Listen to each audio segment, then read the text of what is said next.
Okay. Hello, everybody. Welcome. That is an edit. Welcome to Toe's first podcast of a semester in a year. And today you're joined by me, Alyanna. My pronouns are she and they, and I am the president. But please call me Jhana. And I pass it off to the Among Us. Hey, hey, I'm your fresh trip. I'm among us today because I look bad, but I'm Angelina. You can call me Ange. My pronouns are she, her. And I'll pass it off to my co-freppy, Khandy. Hello, my name is Khandy. I'm not gonna sing as beautifully as them. I'm sorry. But I'm a sophomore. My pronouns are he, him, and I am also a co-preppy. I'm gonna pass it off to Kyla. Kyla. Pronouns are she, her. I am graphics and external for Poe, and yeah, that's it. I'm gonna pass it off to Jhana. I'm Jhana. My pronouns are she, her, and I am post historian for this year. So now I'm gonna pass it on to my baby girl, Maybelle. I am Maybelle. I'm post events coordinator for the year, and my pronouns are also she, her. And I'm gonna pass it right back to Miss Jhana girl. Alright, so whoever's watching this, you may wonder, or you may start to ask, like, why are you guys doing a podcast? We don't care about your boring lives, but guess what? I do. I care about my life. I care about what I have to say because I'm just selfishly awesome like that. But yeah, the purpose of podcast is just to have like a headquarters outside of Poe and a space outside of Poe where we can really discuss things happening in personal lives without no filter. Obviously, we can't say some bad stuff in here, but that's more rated R or a little more rated R than our normal GVMs, I hope. But today's episode is going to be hosted by me and our fresh rep, Angelina, who also looks like a pink teddy bear. And hopefully we can give you an insight on who we are as people and get to know you through the virtual life and the virtual screen in front of us. So yeah, and if you want to start off with a question. Okay, the first segment of today. Why are you laughing, Jhana? I'm not. Okay, the first segment today is embarrassing first dates or just embarrassing dates. So I guess I'll start. So my first embarrassing date, like ever, if anyone ever asked me, have you ever had an embarrassing date? This is what I would tell them. A lot of people think that it's like not, but I really think it was such a turn off. So I met this guy on Hinge. Yeah.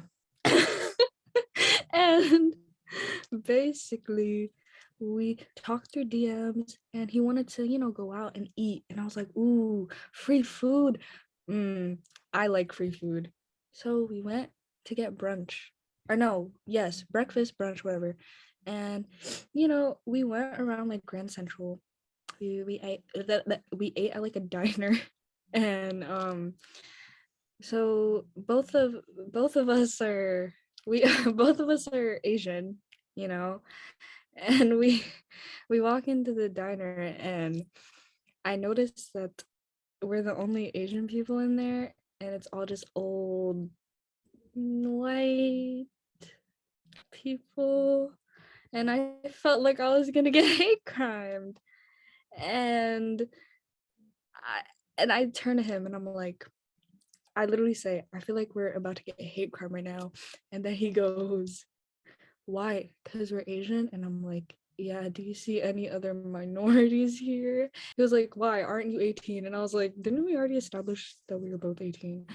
And I was like, wait, does he think a minority means being underage? And according to Google, yeah, there's two definitions to, minority. But bro, in the context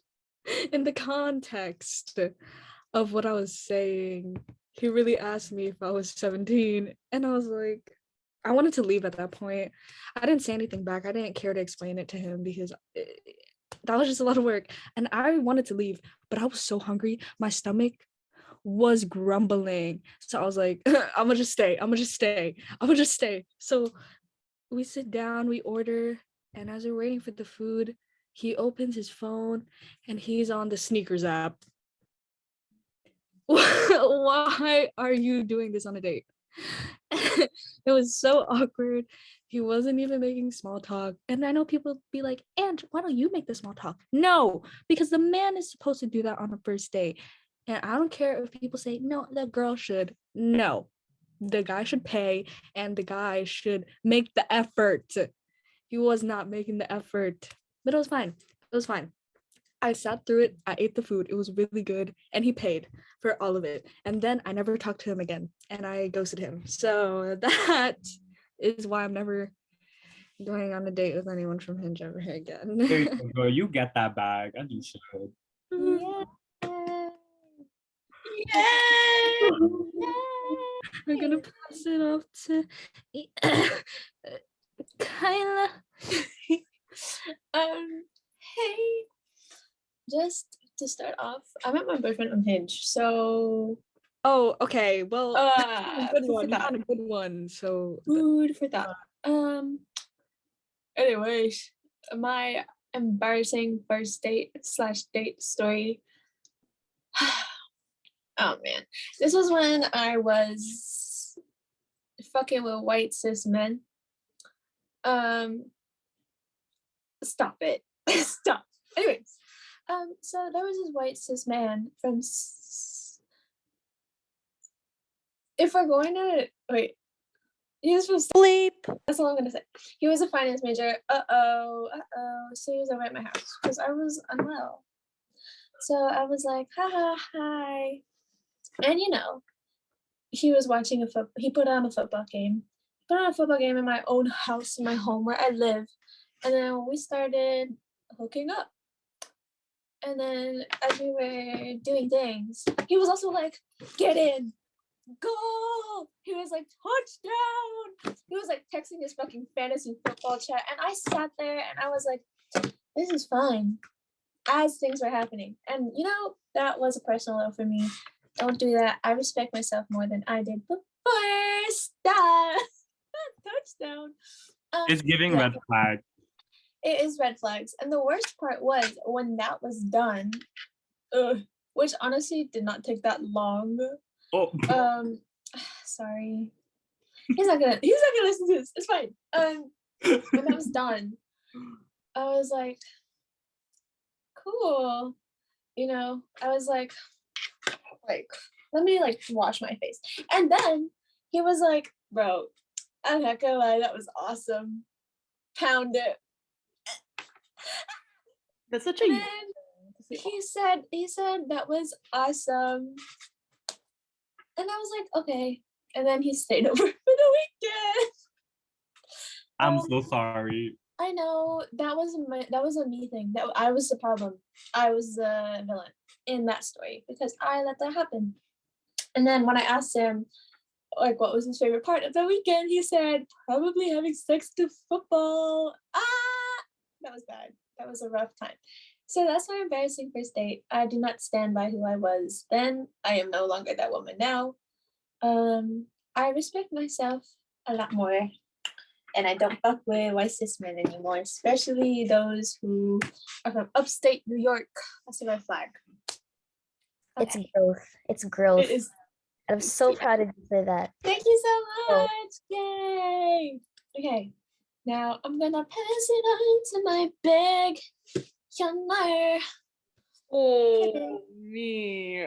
All right. Uh, I don't think I have an embarrassing one. I just think, I don't have an embarrassing one because I'm too awkward. I think not too awkward, but I get nervous on first dates, so I already have low expectations if I'm going on a first date with somebody. So I expect myself to be the embarrassing one or the other person to be embarrassing with me. But this one isn't embarrassing, but it is kind of funny. I think my first kiss was this Filipino guy who likes to put the Spain flag on his bio, even though he's not fully from there. But you know how some Filipinos like to put the Spain flag just because they want to claim that side of them. Yeah. I hope he's not watching this. I think he follows the poll count. I'm kidding.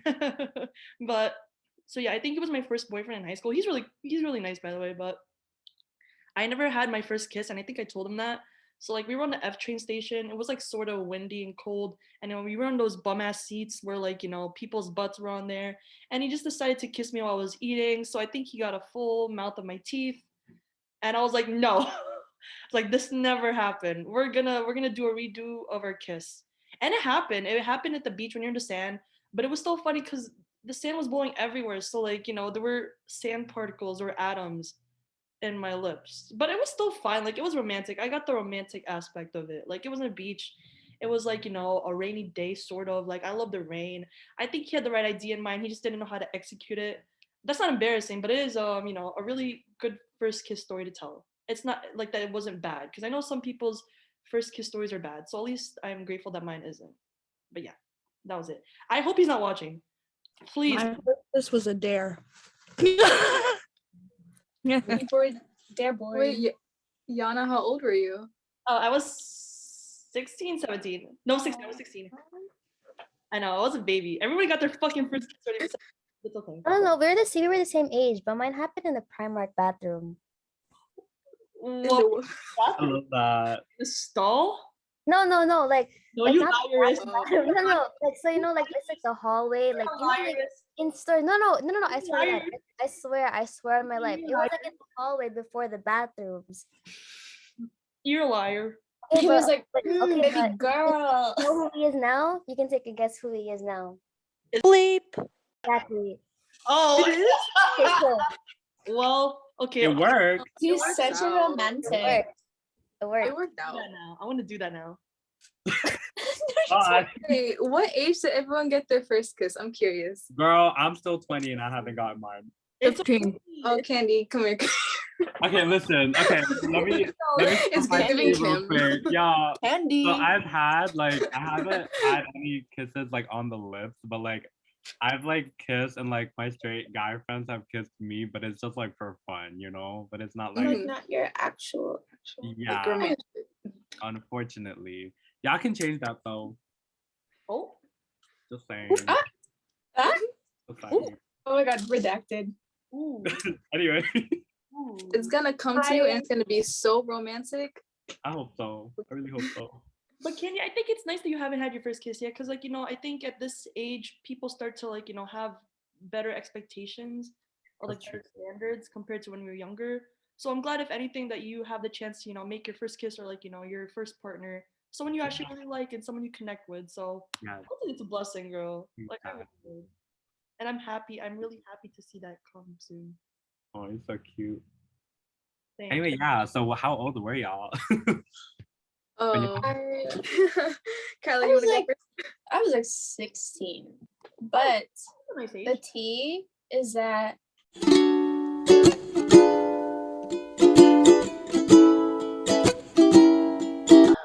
What? That's true. that's all I'm gonna say. That's true. How old are you, Maybelle? I was actually 11. Girl, Oh, well, all right. Well, all right. Okay. No, because I was 12. Well, fine. Because I was It 12. was with my It was middle there. school boyfriend. It was like the day after his like birthday. It was like kind of planned somewhat.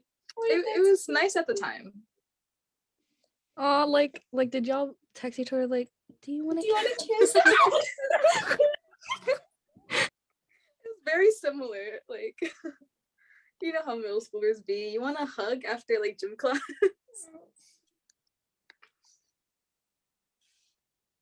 Hey, Jhana. I'm just looking at you because you probably use Kick, but I mean, I use Kick. I have a really embarrassing story, but like I want it to be redacted. She's my sunshine in the rain, my Tylenol when I'm in pain, yeah. Let me tell you what she means to me. Like I've only ever been on like 3 first dates in total. None of them were like necessarily embarrassing, but I just had a question for you guys because this has happened to me. Like, my first date with Bleep. I didn't even know it was a date. And he did. So like it happened like we were talking for a little while, getting to know each other, and we wanted to hang out with like my group of friends and his and like bring them all together. We had planned a day in like a Monday in August that we kind of switched from just us two to a whole group. And then we figured out like another day that we could hang out, just the two of us. I thought it was just like a hangout, like hang out with my friend who I did like, but I didn't know if he liked me back. So we hung out, we had a really great time. But for months after that, I did not know that it was a date, but he thought it was a date. He was like, oh, not me like telling my cousins afterwards that I just like came back from a date. But it was really sweet. It was a really fun time. Wait, that's so Good date. Oh, that's so cute though. But I think that's He valid. told his cousins. He was like, Yeah. this sexy ass. What was the His- question, Maybelle? Yeah, you didn't ask the question, girl. Yeah. Oh, I was gonna ask it afterwards. But like now that you mentioned like his cousins, I forgot that one of his cousins had actually FaceTimed him while we were sitting down to eat at Applebee's. And like the cousin was just like talking normally at first, like how he usually would, and then Bleep. turns his camera towards me. And then his cousin, like, you know, his big brawly cousin, gets all like soft in his tone, and he's like, oh, sorry for bothering you guys. Oh, enjoy your date. And then they hang up the FaceTime call. Bleep. Just like so shocked. He's like, I've never heard this man say aw in like my whole entire life.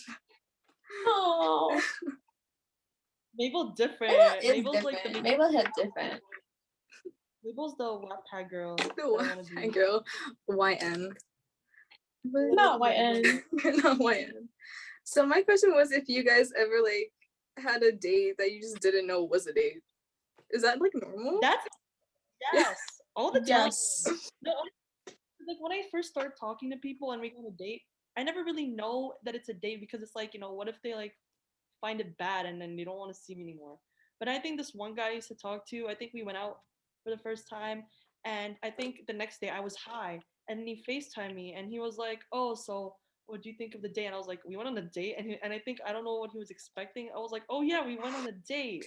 Because I don't know, I really didn't know what to say, because like I enjoyed the day, like I enjoyed hanging out with him, but I don't know, like I don't want to seem too, you know, excited about something that's like, you know, that hasn't been really said. It was, I guess, until now that he said it.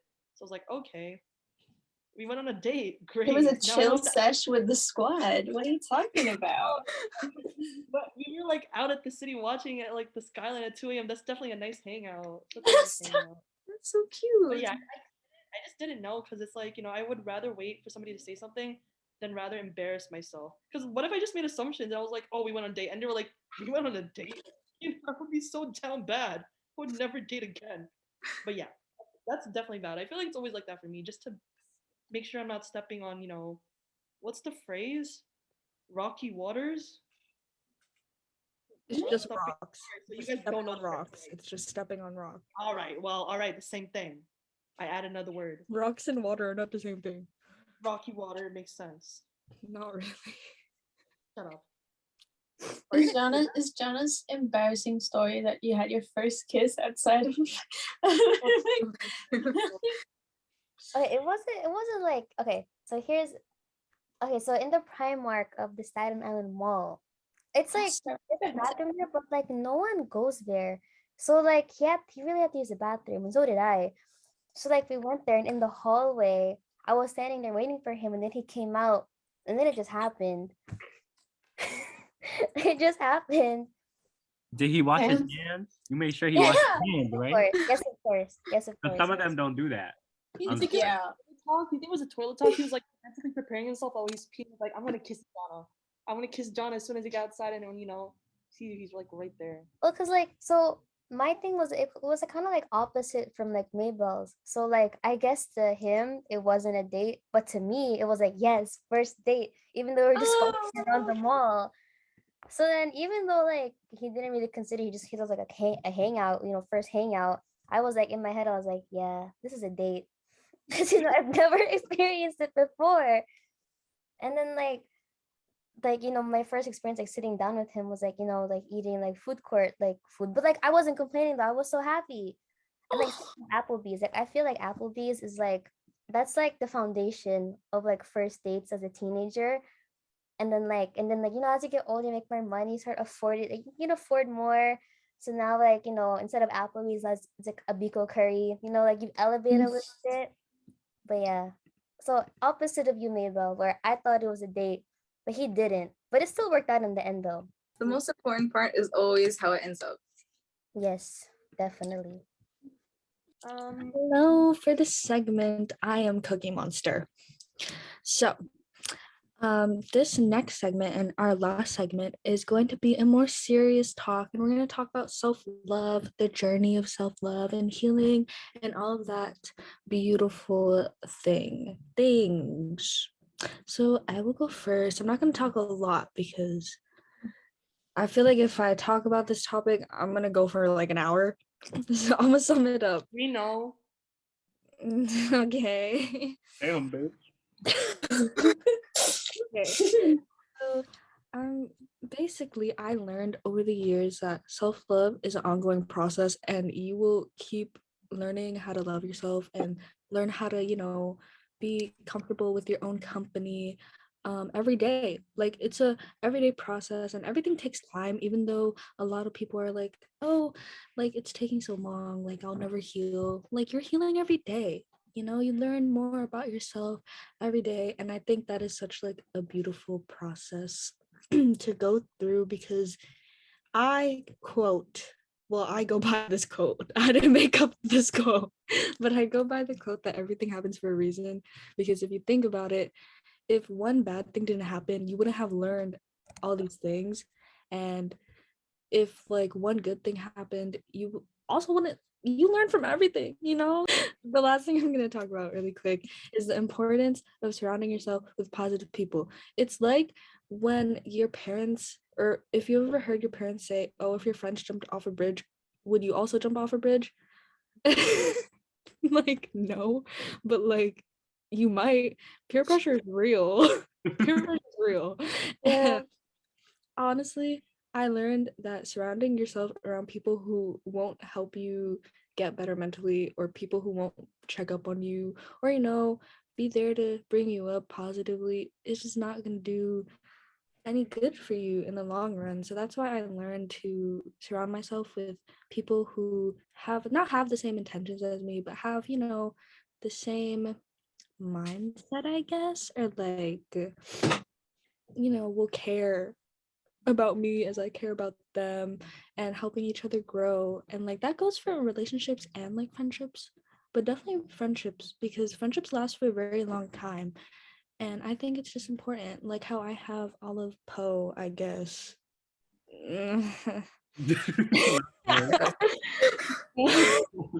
Like everyone in Poe is so positive, and we always check up on each other, and I think that's so important, even though I've only known these people for like not even a year. But like everyone has made such a got his face. This is why I can't be serious. This is why I can't serious talk like this. But anyway, you can have people in your life for like not even a month, but they'll make the biggest impact on you. And I think that is so special to me. And I just love my friends, and I love the positive people I surround myself with. So and now I'm passing off to Kyla. Okay. I really like what you said about how you just surround yourself with people, because it's true. Like high key, if you surround yourself with people who are like really self-destructive, it is so easy to get caught up in that, especially if you're a Filipino and you're like, "Oh, I have to make everyone happy. Oh no," because that isn't sustainable. It's not sustainable. And that's something I want to talk about, is sustainability in mental health. I am mentally ill. Like literally diagnosed. I have major depressive disorder, generalized anxiety, and ADHD. And I'm not going to talk about mental health for a long time too, because as a psych major, I'm literally going to do my whole life about this. So we don't have time for that. But when I first started feeling the way I feel, like how I'm literally genetically predisposed to feel, that sucked ass. And I was very, very, very, very, very lucky to be taken care of in the mental health system. I was very, very lucky to have found psychiatrists and therapists who were in my price range and also like listened to me as a person and not just like as another case, and didn't boil me, didn't project. It's very hard finding new therapists, like reiterating your trauma over and over again. Like it's so tiring, and being vulnerable is a lot, especially for people of color. Because like we are constantly forced to be vulnerable all the time, which sucks so bad. So yeah.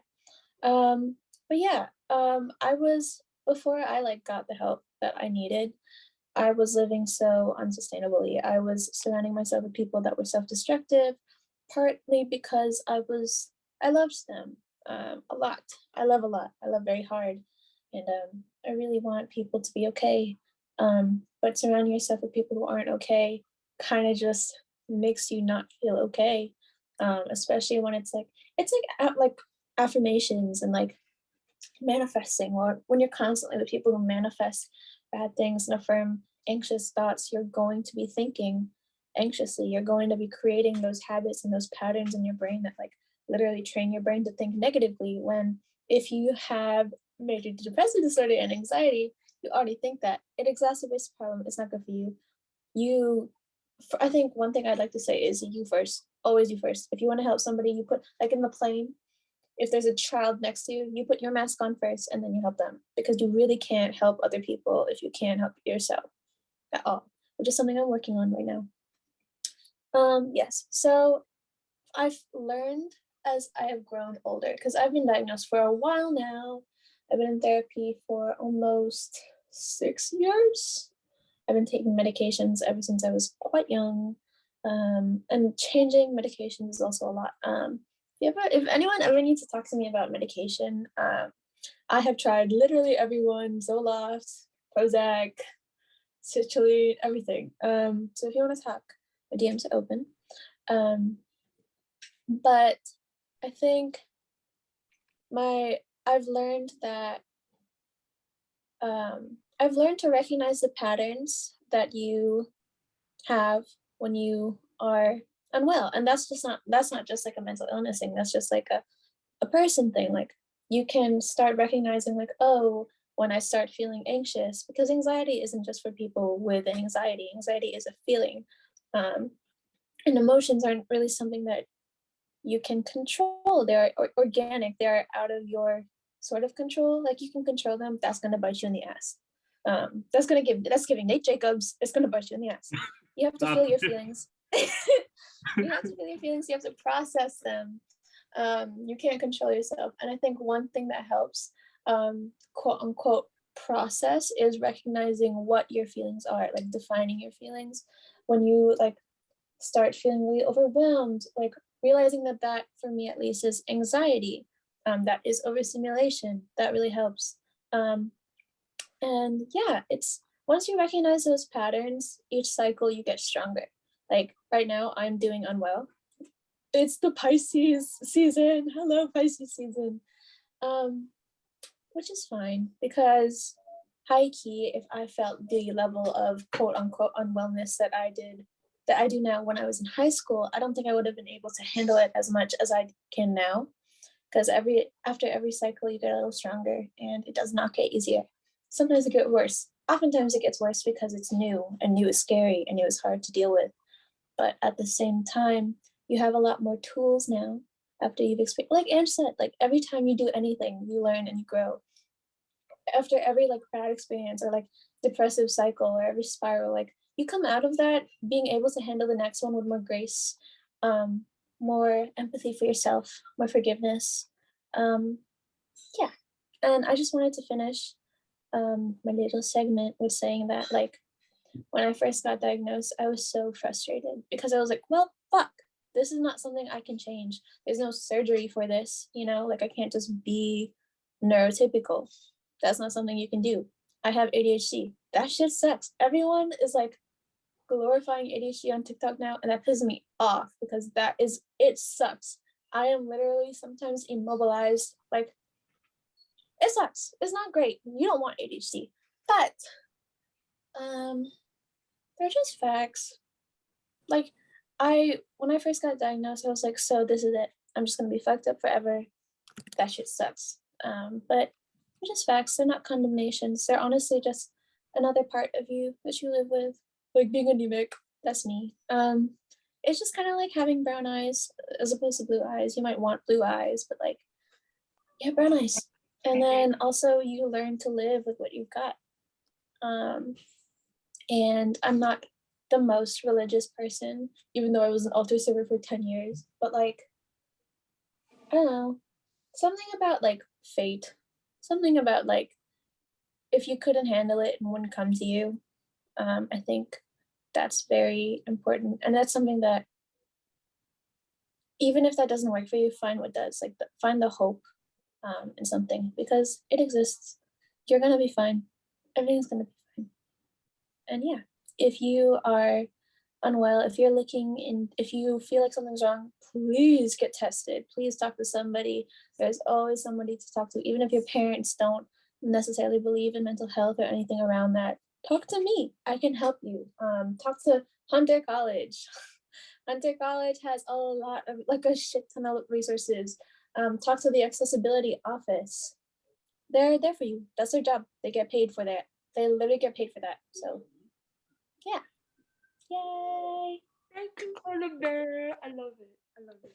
So Give me a little clap. Yay. Kyla. Thank you. I'm gonna pass it on to Jhana again. Oh, well, I was already gonna go off on what you said, but yeah, Awesome. I'm gonna reiterate. Well, not really reiterate what Kyla said because she focused more on her mental health and like just herself. But that is where I'm gonna be speaking. Be talking about. So the art of, I guess, my insecurity. I think, like, I base my worth on my productivity. Something that a lot of people do, especially when you're in college or in high school. When you're trying to, please. Well, I can't even speak. Please your parents, and get into the school that they want for you and the path that they have set out for you. Obviously, a lot of us can relate to that. But it's also not like not my productivity in terms of like my professional work, but also my creativity, like what I get done, how I get it done, if I get it done, if it's like also done to my expectations that I set for myself, which is a lot. Oh my god. But then, like, ultimately it really dictates how I feel about myself at the end of the day. So I think, as I'm saying this, I could definitely tell as the like January hit, and we were done with fall semester, and I was done with like my fall semester being president. I could really feel myself, being a little burnt out. I mean, which is normal because when you're juggling a lot of things at once, and also when you're going back in school, and it's in person, and there's Omicron, and there's COVID, there's a lot of things happening. But I definitely felt myself being burnt out a little bit. I set I set a little more deadlines for myself this semester, and I so far I've like come close to one of them, but the rest I set for myself are like just far off, which is fine because it's something that I set for myself and not for other people. But again, it's disappointing at the end of the day because I thought I was doing so well fall semester, and um my courses just got a little harder. I'm all in person. I still want to put all my hard work and, I guess, creativity, and still be as kind as I thought it was fall semester into spring semester, and there's a lot of pressure being president. I think some people say, oh, it's just a breeze. I want to say it's a breeze because I think being nice to people, having that warm, welcoming aura to you is like already natural to me. I like to talk to people, I like to know them. But I think just like maintaining that energy a lot, especially when things get difficult, it's very hard. It's very hard on myself. There are times where I think back on moments and I was like, why was I acting like that? I felt like I was mean. And then there are other times I'm like, I don't think I was mean. I think I was being too nice. And it's like a fluctuation of emotions sometimes. And that all stems back to like how I get my work done. I feel like sometimes I don't do this work for myself, but rather just to make sure others are okay.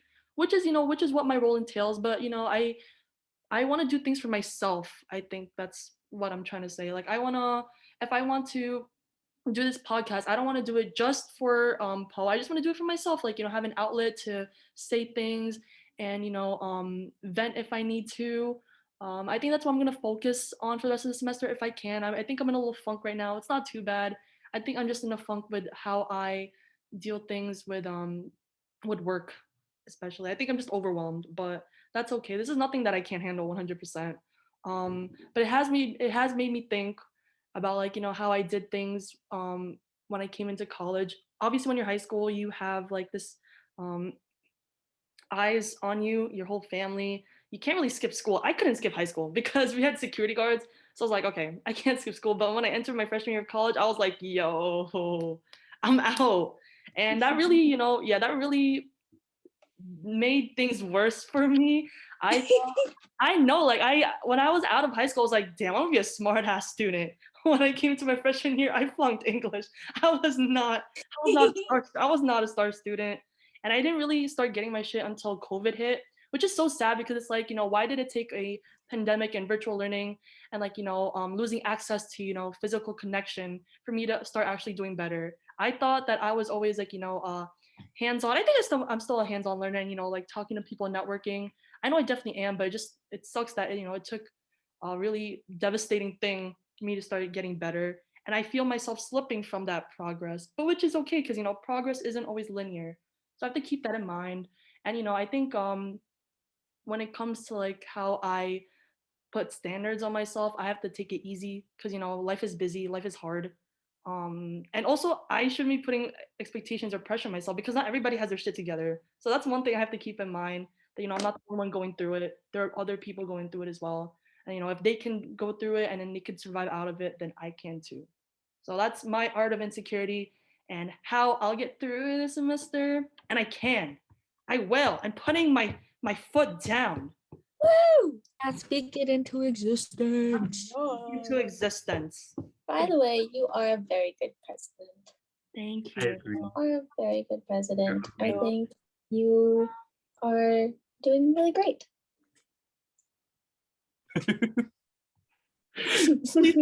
Please put effects over this. Thank you.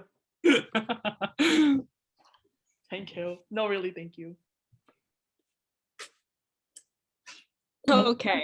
Anyway. Okay. I know I'm gonna, I think a little birdie underneath me was probably gonna say something for Angelina. The worm interrupted him. So I'm gonna pass it off to my beautiful Khandy, even though I didn't have to because he was already gonna say something. Hi, my name is Khandy, as if y'all didn't already know that.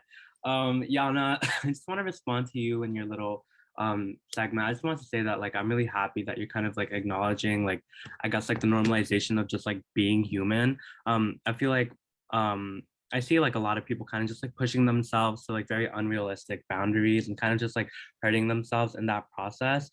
But at the end of the day, we're humans, we're college students, we're children of immigrant. Like it's not easy for us, and like just understanding that progress isn't linear, and like life is a cycle. Something that I go by a lot is just like like when I have my highs, I'm also gonna have my lows, and kind of not to see that as a bad thing, but just like the normal flow of life. In the past, whenever something good would happen to me, I would just be like, okay, well, something bad's about to happen. God damn it, fuck life. I'm just like really sad, right? But now it's more like whenever something good happens to me, I'm like, you know what, something bad might happen, but that's just the flow of life, and like I'll get through it, and then I'll be on my highest again. So yeah, I'm just kind of glad that you brought that up. All right, so for my segment, I guess I just wanted to address the elephant in the room, which is like COVID and lockdown and quarantine and the really bad effect that it had on everyone, or most of us at least. For me, right before COVID, it was my senior year of high school, and I was going through a very like golden era of life, right? Like I was, like the president of my dance club. I was in a lot of performances. I was getting good grades. Surprisingly, that's not normal for me.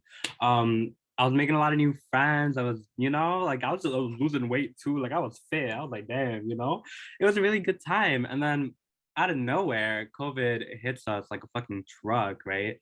for the first few weeks, I'm like, oh, cute. We got an extended like spring break or whatever. I was like, yay, I can't wait to come back for prom and graduation and like after prom and whatnot. And then this bitch just stayed for a really long time and it kept staying and it kept staying. Even Omicron, like this year, it was still there. To the point where like you kind of just have to live with COVID. I feel like now it's like a constant in our life and you kind of just have to adjust with it. This is something that took me a really long time to learn. Throughout quarantine, I was really mad. I was really angry at everything. I kept complaining and sulking all the time. Even when people started moving on with their lives, like when college started, a lot of my friends went off to college and like they started making friends, joining clubs. Whereas I was home, virtual hunter. I was still really upset and I still like really hated everything. And I don't know, it just like felt like everyone was moving on with their lives and like I'm kind of being held back by something, which I later found out to be myself. I was holding myself back. I think at some point it just kept getting hard and like everything kind of like stacked up to the point where I'm like, fuck, like I'm at my lowest point and I can't go lower, This September, I mean the following September, I kind of like went through a really bad time. It was after my brother's wedding, and everything was just changing and I wasn't used to it.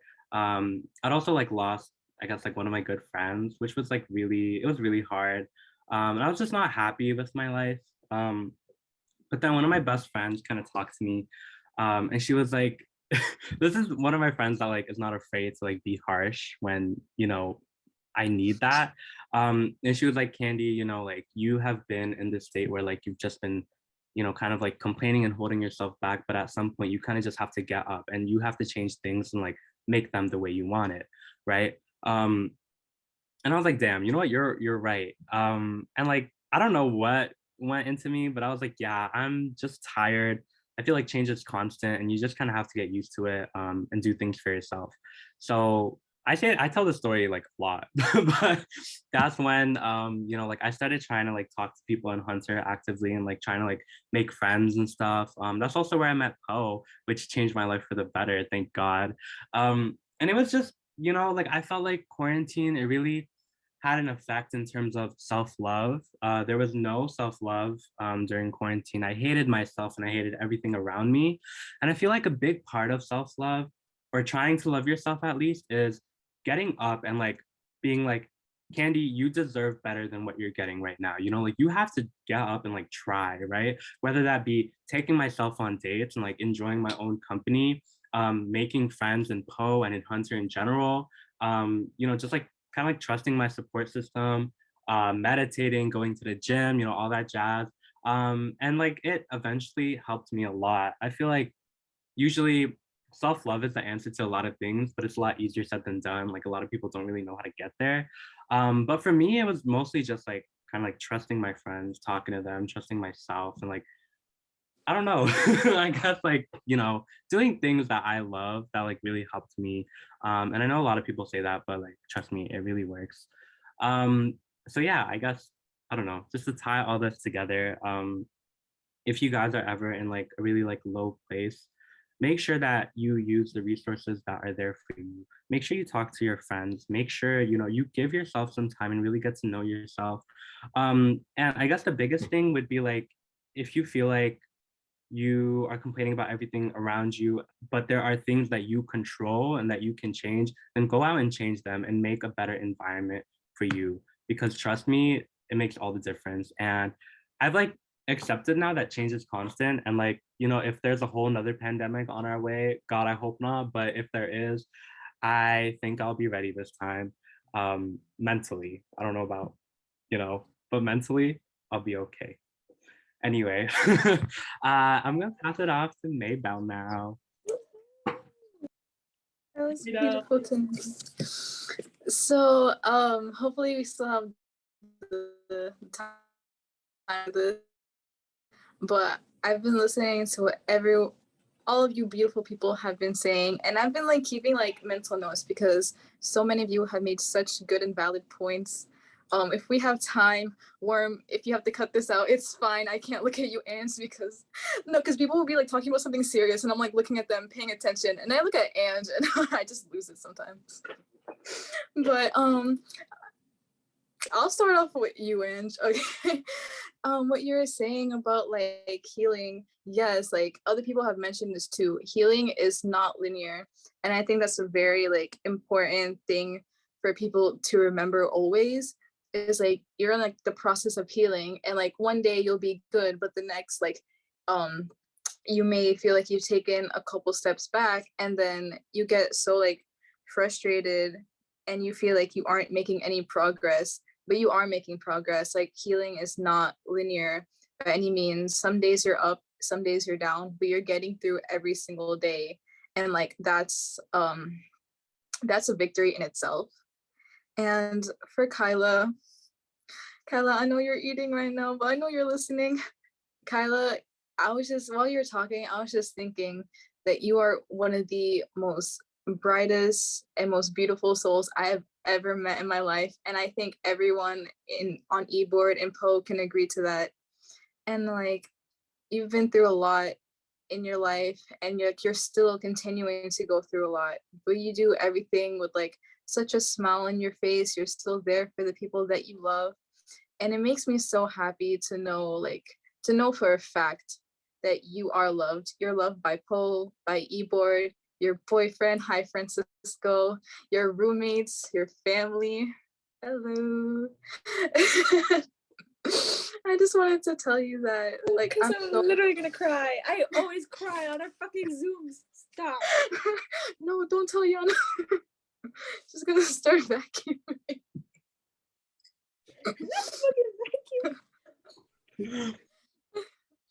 And then for Jhana, I was gonna say something for Jhana. She needs to If stop. you want me to go to Khandy, I can. Wait until you come back. Bro, Yana's dead ass just gonna be like, aw, and then leave call. Okay, I know she's listening, but Jhana, nothing in Poe would be completed without you. I hope you know that. Nothing would have been done if it wasn't for you. What's she doing? Just as long as you know that, it's good with me.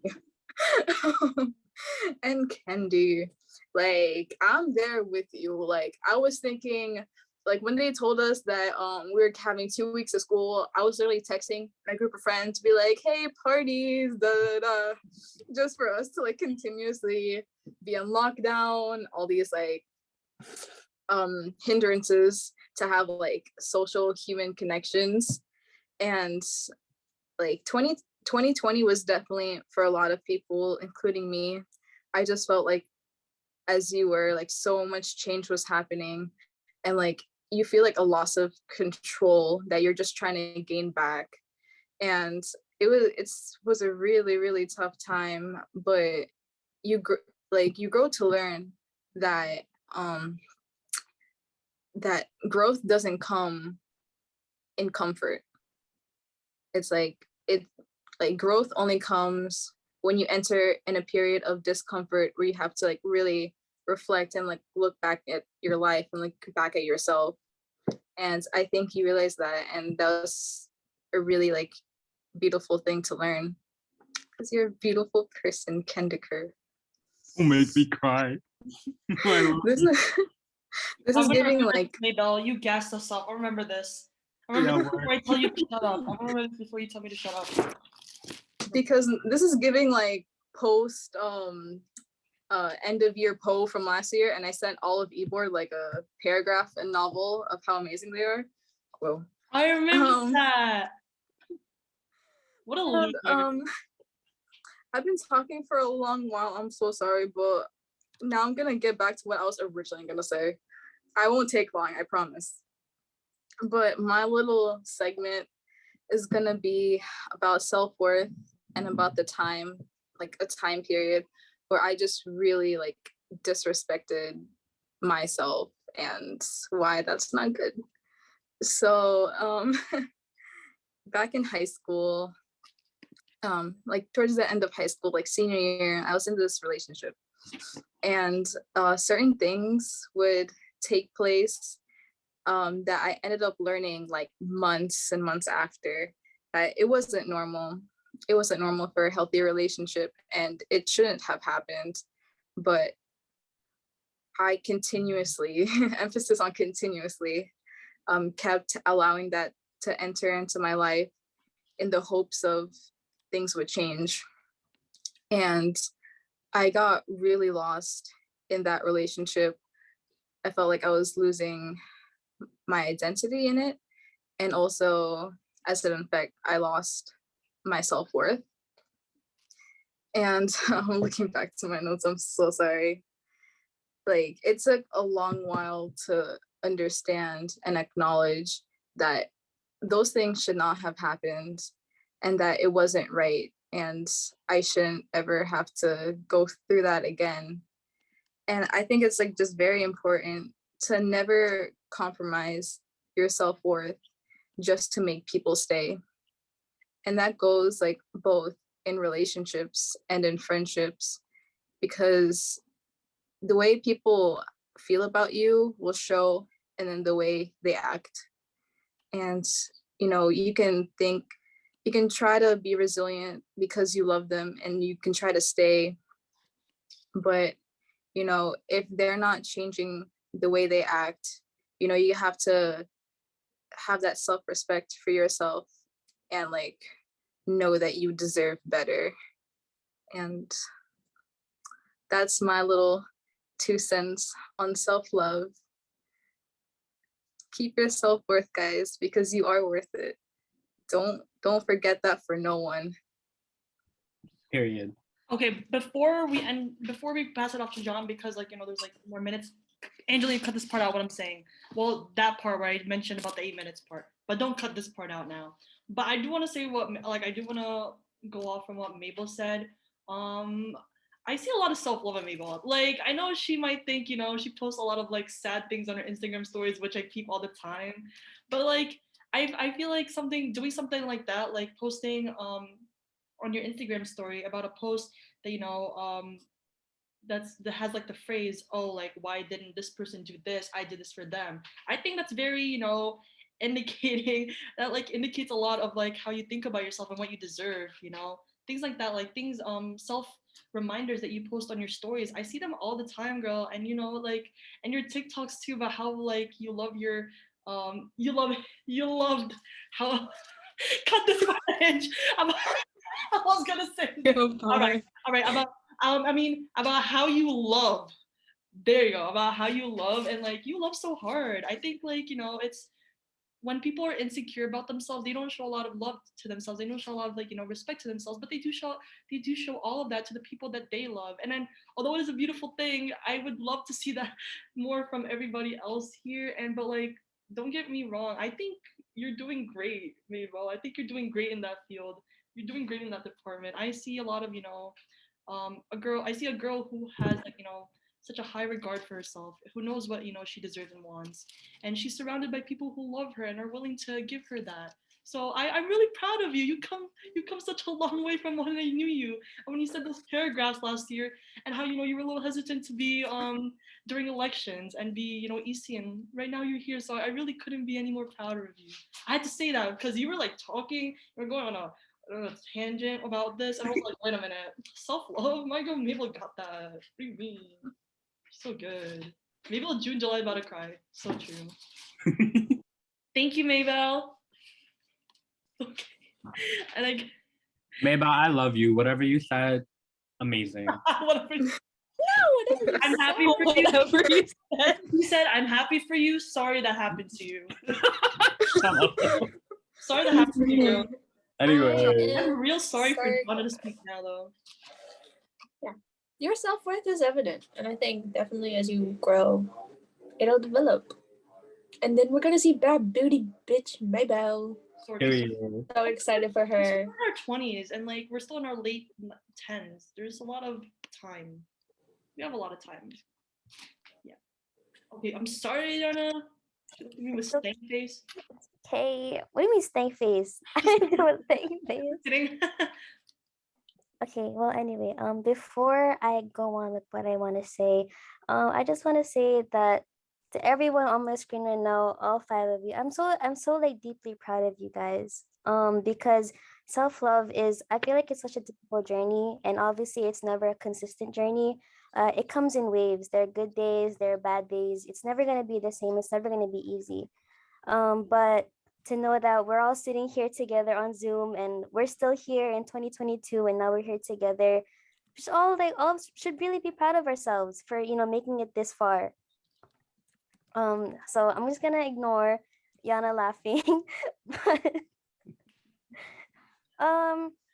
so for me personally, I realized at a certain point that I deserve to give myself the care and love that I give to other people. Um I can't What? okay. Okay. But yeah, naturally No, go on.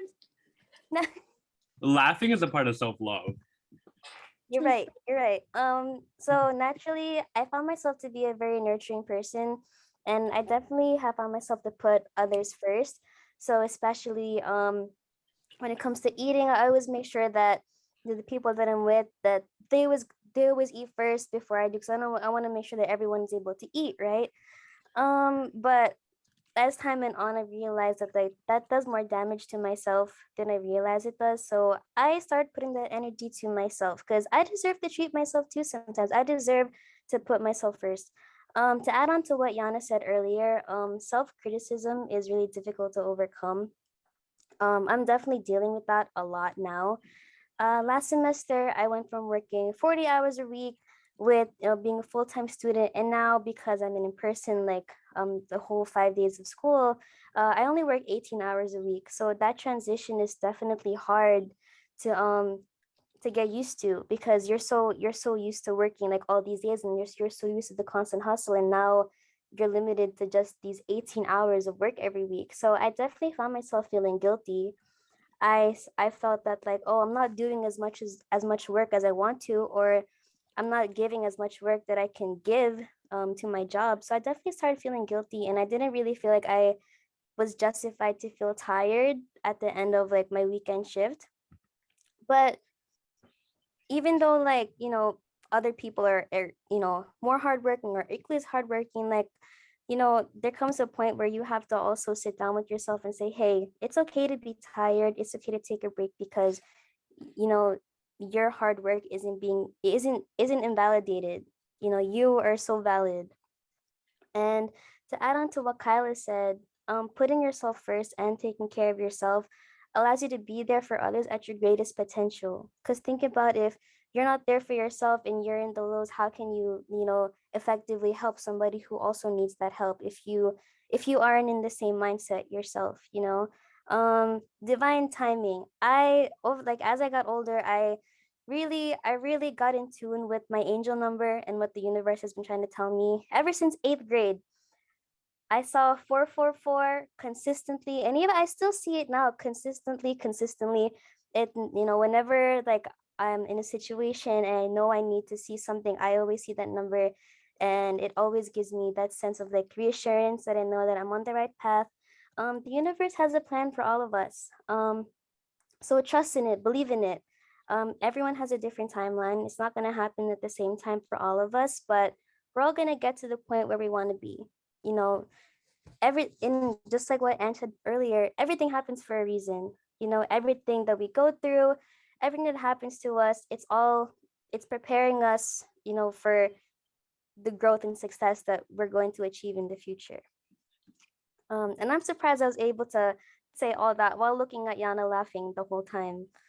Um, Yeah, no, literally, that's all I stared at. I wanted to like add on to that. You made such a amazing point with like the universe has a plan for you. Because I feel like everything in life, right, is like a lesson, and like you can either, like I said before, like either like kind of just like sulk and see the bad side, right? And if you look for the bad, you'll only see the bad. But if you look for the light, that's all you'll ever be around, right? So like if you kind of like look for the lesson in whatever you're facing, you'll like always find it. And that's like a quote I think I got from The Legend of Korra. That show really good, but it's like Uncle Iroh when Korra, visits the spirit world, sees Uncle Iroh. He's like, if you look for the light, you'll often find it. If you look for the dark, that's all you'll ever see. And that shit has been ingrained in my mind. So like whenever something bad happens to me, like yeah, I'll have like those negative feelings, kind of let it out. But then afterwards, I'll try to like see whether like kind of like, you know, if there's a lesson in that. Anyway, thank you, Jhana. That was amazing. Thank you. Thank you. It was definitely hard because all I could see.